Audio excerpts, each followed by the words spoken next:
Behind me is Cape Coast Castle in present-day Ghana, West Africa. Uh, One of about 50 um, slave castles, 40 slave castles built along the west coast of Africa as sort of way stations for enslaved Africans, where they were assembled before being transported across the Atlantic. At any given time, this castle held about 1,000 enslaved Africans.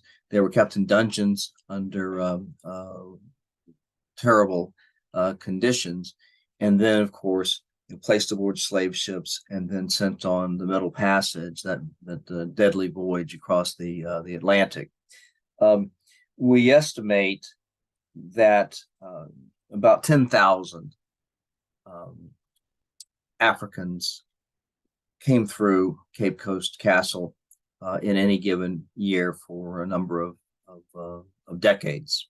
So that's all by way of telling you what's in the background. And the reason why I've chosen this Zoom background is because this is an important thing for me. And as you know, in our course, I've been talking a lot about slavery. And I think more than I originally intended to do, and going down pathways that I didn't necessarily intend to go initially. And that's okay. To me, a college course is like a living, breathing entity. And I don't like the idea of being enslaved to a syllabus. That's never made sense to me. I've also believed that it is one of the most important things an instructor can bring to a course is their commitment and their passion.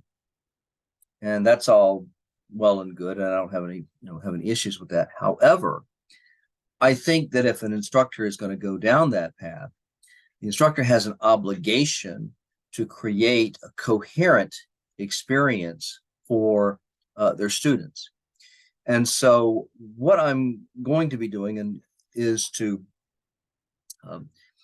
sort of recast the material that I've presented to you this week, so that some of it is going to be familiar, but it's going to be contextualized in what I would say is a more coherent way.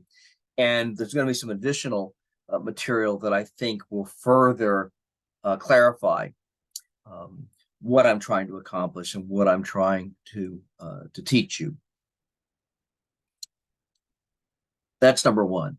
Number two is I'm putting in so much effort with with this revision and recording it and so forth, that I hope to use it when I teach this course eventually online. And for that reason, once I get started, I'm going to try not to to address you directly, but to address any students that may subsequently see these presentations. So that's where I'm headed, and let's get started.